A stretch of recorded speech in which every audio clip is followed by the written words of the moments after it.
This particular reading will be something like a commercial for the product itself, a kind of word from the novel's sponsor, and that is swamp root itself, the patent medicine.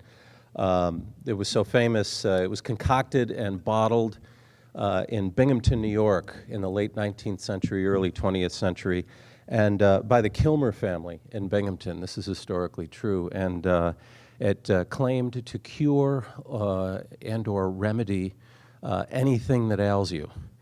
And this is about swamp root. For those of you who don't know, the basic situation of the novel is this.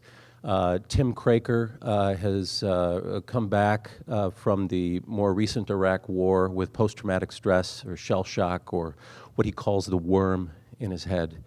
And when he can take it no longer, he leaves the small town in Pennsylvania where he lives with his wife and twin children, and he goes to his dead mother's hometown to end his life. But he ends up holed up in an attic of a stranger's house, wherein he finds crates of swamp root with bottles, full bottles in them, and he begins to drink them.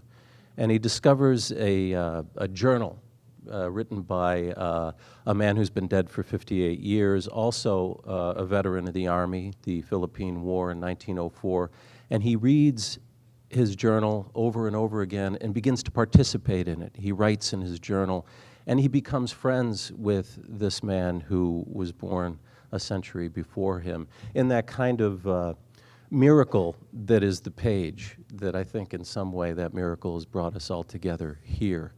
The page and the imagination, where time and space can kind of fall away. Swamp root. Swamp root was under attack by sanctimonious forces of righteousness, and Pisarski was on the front lines of its defense. Guided by the intelligent ruthlessness of Willis Kilmer, that defense proved strategically and indefatigably effective against the allegations aimed not only at swamp root, but at all patent medicines by muckrakers and government and the AMA and motor-mouthed disgruntled would-be customers who insisted that the truth be known. Swamp root had its own truth, and it was as interesting as anyone else's.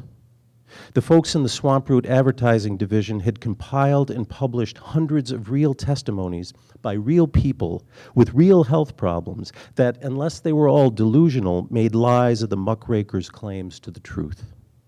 It didn't stop the muckrakers. By the 1930s, the challenges taken against the cure's efficacy were nothing new.